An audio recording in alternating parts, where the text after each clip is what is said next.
അങ്ങനെ ഗോട്ട് എന്ന് പറഞ്ഞ് വിജയുടെ പടവും കണ്ടിട്ട് വന്നു. ഫസ്റ്റ് ഡേ ഫസ്റ്റ് ഷോ അല്ല, 4ാമത്തെ ഷോ ഉണ്ടോ ഞങ്ങൾക്ക് എന്തുണ്ടായിരുന്നുകൊണ്ട് എന്താ പറയാ, വൺ ടൈം വാച്ചബിൾ ആണ് പടം. എക്സ്പെക്ട് ചെയ്തിരുന്നത് പോലെ തന്നെയാണ്.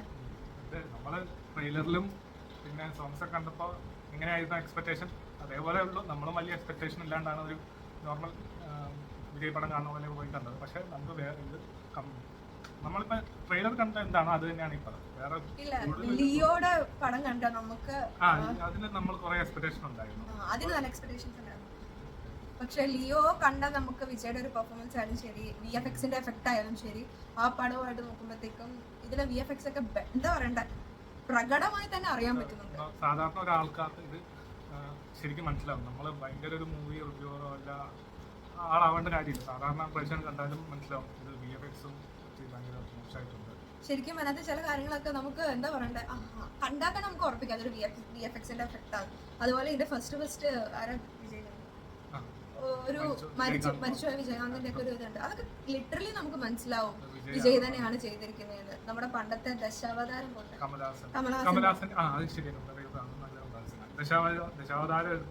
ദശാവതാരത്തിൽ കുറെ കമലഹാസന്റെ ഗെറ്റപ്പുണ്ട്, അതില് നമുക്ക് മനസ്സിലാവില്ല. പക്ഷെ ഇത് വിജയുടെ കുറച്ച് മാനറിസം ഇങ്ങനെ പിടിക്കുന്നത്, ഈ ബബിൾക്ക് ഇങ്ങനെ ഇടുന്ന ഒരു സിനിമയുണ്ട് തെറിയാന്നത്, ഇങ്ങനെ ഇടുന്നത്, അതൊക്കെ ലിറ്ററലി എന്താ പറയുക, വിജയുടെ ഫാൻ അല്ലെങ്കിൽ പോലും വിജയനെ അറിയാവുന്ന ഒരാൾക്ക് മാനറിസം മനസ്സിലാവും. ആ ഒരു സീൻ കഴിഞ്ഞിട്ട് അങ്ങനെ ഒരു റെഫറൻസ് അതിന്റെ ആവശ്യം എനിക്ക് അവിടെ തോന്നിയില്ല. അതെങ്ങനെ പറയാം, പാരച്യൂട്ടിൽ ഇറങ്ങി വരും, കാറുണ്ട്, കാറെ കയറി മുമ്പിൽ വന്ന് നമ്മളെ കാണിച്ചിട്ട് ബബിൾക്ക് ഇട്ടിട്ട് തിരിച്ചു കയറി പോകും. ഒരു ആവശ്യമില്ലാത്ത ഫാൻസിനെ, പക്ഷെ ഫാൻസിനെ ഇഷ്ടപ്പെടുമെന്ന് തോന്നുന്നില്ല അങ്ങനെ ചെയ്താൽ. ആ സീനൊക്കെ ഭയങ്കര മോശമായിരുന്നു. ഇതിൽ ഏറ്റവും ലാസ്റ്റ് ക്ലൈമാക്സിൽ ഒരു സീൻ വരുന്നുണ്ട്, നമ്മുടെ CSKയുടെ IPL ആയിട്ട് എന്താ ഇതിൽ CSK IPL മാച്ച് നടക്കാനായിട്ടുള്ള ഒരു സംഭവമാണ്. CSK വേഴ്സസ് മുംബൈ ഇന്ത്യൻസിന്റെ സെമി ഫൈനൽ. അത് നമുക്ക് മനസ്സിലാവും. അത് എന്തായാലും ഇപ്പൊ റിയലായിട്ട് ഷൂട്ട് ചെയ്യണമെന്നില്ല, എന്തായാലും ഷൂട്ട് ചെയ്യാനും പറ്റില്ല.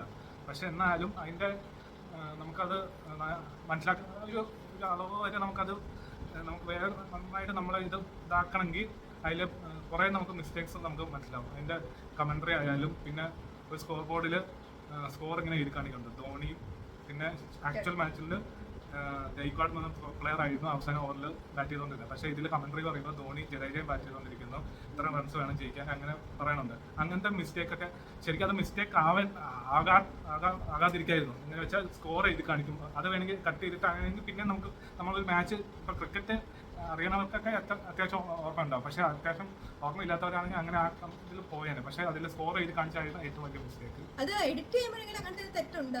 ആ കാലത്ത് എൻ്റെ വിജയുടെ കൂടെയുള്ള ആർക്കും ഇതൊരു തെറ്റായിട്ട് തോന്നിയില്ലെന്ന് എനിക്കറിയാം. പക്ഷെ നമ്മൾ മാത്രം ശ്രദ്ധിക്കും. എനിക്ക് ക്രിക്കറ്റിനെ കുറിച്ച് അറിയില്ല, പുള്ളി അത് കണ്ടതേ പറഞ്ഞ് തെറ്റാണ്. അതുപോലെ ഇതിനകത്തൊരു സീൻ വരുന്നുണ്ട്, ഓപ്പോസിറ്റ് സൈഡിൽ പഴയതാണ് വിജയും, ഇപ്പോഴത്തെ സൈഡിൽ പുതിയ വിജയം നിന്ന് സംസാരിക്കുന്നത്. വില്ലനായിട്ടാണ് പറയുന്നതെങ്കിൽ പോലും സ്വന്തം മകൻ്റെ ഒച്ചയായിട്ട് അച്ഛന് മനസ്സിലാവുന്നില്ലാത്തുള്ള രീതിയാണ് ഇതിനകത്ത്. അതുപോലെ കഥയ്ക്കൊരു ബേസ് ഇല്ല.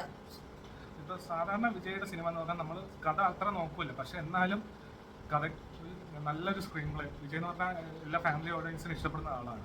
അപ്പോൾ നല്ലൊരു സ്ക്രീൻ പ്ലേ, വലിയ പെർഫോമൻസ് അല്ല, വലിയ അങ്ങനത്തെ ഇത് ചെയ്യണില്ല. സാധാരണ നല്ലൊരു സ്ക്രീൻ പ്ലേ ആയിരുന്നെങ്കിൽ പിന്നെയും ബെറ്റർ ആക്കായിരുന്നു. നമുക്ക് എല്ലാവർക്കും അറിയാവുന്ന ഒരു കഥ, അത് കുറച്ചും കൂടി ഡിഫറെന്റ് രീതിക്ക് പറഞ്ഞു തരുന്ന രീതിക്ക്. പിന്നെ ഇതിന്റെ ഡ്യൂറേഷൻ ആണെങ്കിൽ 3 മണിക്കൂറുണ്ട് പടം. 3 മണിക്കൂർ 3 മിനിറ്റ്. പക്ഷെ അത് എത്രയാണ് ശരിക്കും അത്ര 2.5 മണിക്കൂർ 2.5 മണിക്കൂർ പോലും ഇല്ല. ഈ കഥ എന്ന് പറഞ്ഞാൽ ചുമ്മാ പാട്ട് പാടിയിരിക്കുന്ന വിജയാണ്. പാട്ടിന്റെ ആവശ്യമേ ഇല്ലായിരുന്നു. ഞാൻ വരുന്നു എന്നാ ഞാൻ പാട്ട് പാടിയേക്കാം എന്ന് പറഞ്ഞിട്ട് പോണ പോലെയാണ് എല്ലാ പാട്ടും അങ്ങനെ തന്നെ തോന്നുന്നു. പക്ഷെ എല്ലാ കഴിവുള്ള ഒരു ആക്ടർ ഇതിനകത്ത് പ്രഭുദേവ, പ്രശാന്ത്, പറയാൻ അയ്യോ എന്താണെന്ന് അറിയോ, എന്റെ പൊണ്ണി ശരിക്കും വെച്ചാൽ നല്ല റോളൊക്കെ.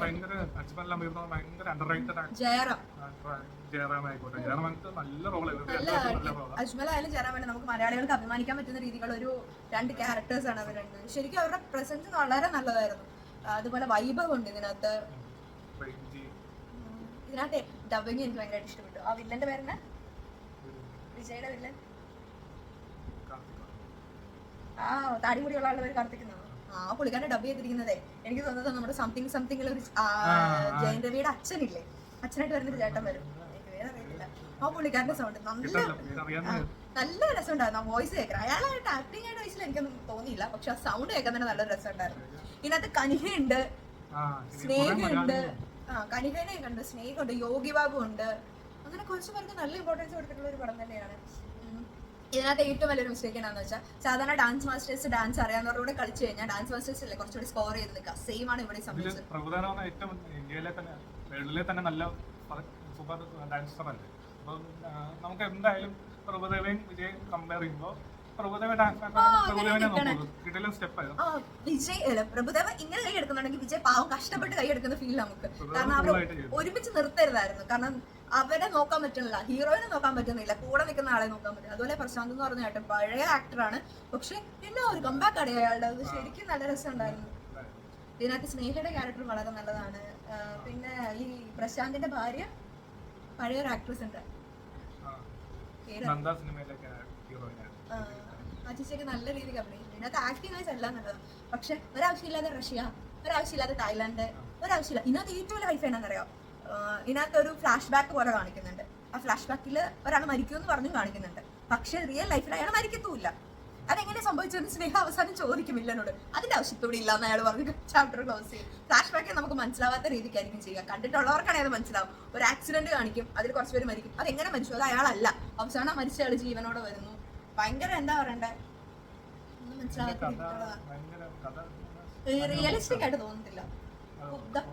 എന്താ പറയണ്ടേ, ചില പടം നമുക്ക് ശരിക്കും പോകും നമ്മുടെ റിയൽ ലൈഫ് അല്ലെങ്കിൽ അങ്ങനെയൊക്കെ ഉണ്ടായിരുന്നിരിക്കും. ഇത് അങ്ങനെ ഒന്നും തോന്നിയില്ല. ജസ്റ്റ് ടെക്നിക്കൽ വൈസ് എങ്കിലും നല്ലതായിരിക്കും. ബാക്ക്ഗ്രൗണ്ട് സ്കോർ ആ ഒരൊറ്റ പാട്ട് വഴി വേറെ ഒന്നും എനിക്ക് ഇഷ്ടപ്പെട്ടില്ല. അത് ഫുള്ളും മ്യൂസിക് കേൾക്കുന്ന യുവൻ ശങ്കർ രാജയാണ്. യുവൻ ശങ്കർ രാജയാണ് ഇച്ചിരി നല്ലതായിരിക്കും. ഇതിനകത്ത് 2 ഗസ്റ്റ് റോളുണ്ട്. ഒരാൾ ഡാൻസിന് വേണ്ടി വന്ന പോലെ ഒരു ഗസ്റ്റ് റോളുണ്ട്. എന്റെ എവിടെ നിന്നാണ് കിട്ടിയതെന്ന്.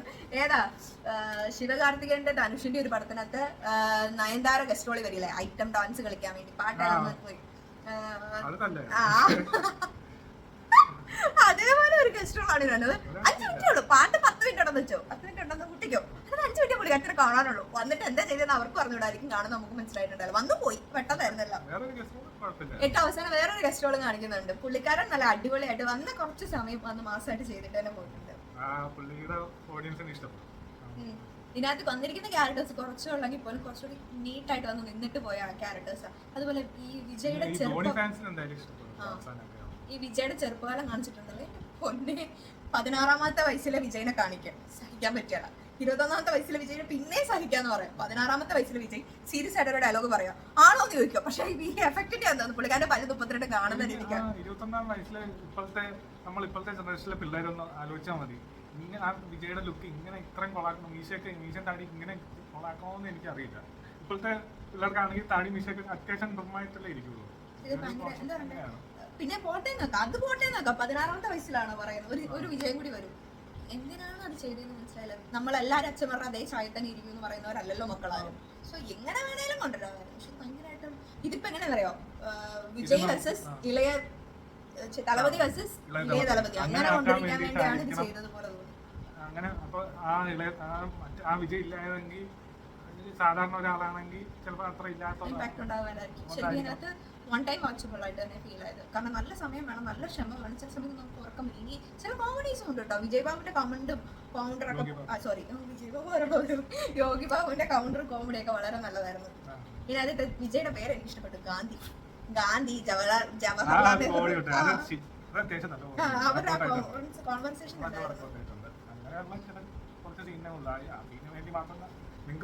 നല്ല സമയം ഉണ്ടെങ്കിൽ പിന്നെ വിജയ് ഫാൻസ് എല്ലാരും ഇത് ഒരു എന്താ പറയണ്ടേ, കുറച്ചുകൂടി ഹൈപ്പിലായിരിക്കും പോവുക. പക്ഷെ ലിയോടെ അത്ര എത്തിയിട്ടില്ല എന്നുള്ളതാണ് എന്റെ പേഴ്സണൽ അഭിപ്രായം. കാരണം ലിയോ ഒക്കെ ഞാൻ തന്നെ ടി വി തന്നെ ഒരു 5-6 പ്രാവശ്യം ലിയോ പോലും ചിലവർക്ക് ഇഷ്ടപ്പെട്ടിട്ടില്ല. ആ ഇഷ്ടപ്പെടാത്തവർക്ക് എന്തായാലും ഇത് ഇഷ്ടപ്പെടില്ല. എന്നതായാലും നിങ്ങൾ കണ്ടിട്ടുള്ളവരാണെങ്കിൽ താഴെ കമന്റ് ചെയ്യുക. കാണാത്തവരാണെങ്കിൽ നിങ്ങൾ നിങ്ങളുടെ ഇഷ്ടത്തിൽ പോയി കാണുക, കണ്ടിട്ട് വന്നിട്ട് കമന്റ് ചെയ്യുക. നിങ്ങൾക്ക് ഇഷ്ടപ്പെട്ട ചാനൽ സബ്സ്ക്രൈബ് ചെയ്യുക, ഷെയർ ചെയ്യുക, ലൈക്ക് ചെയ്യുക. Thank you.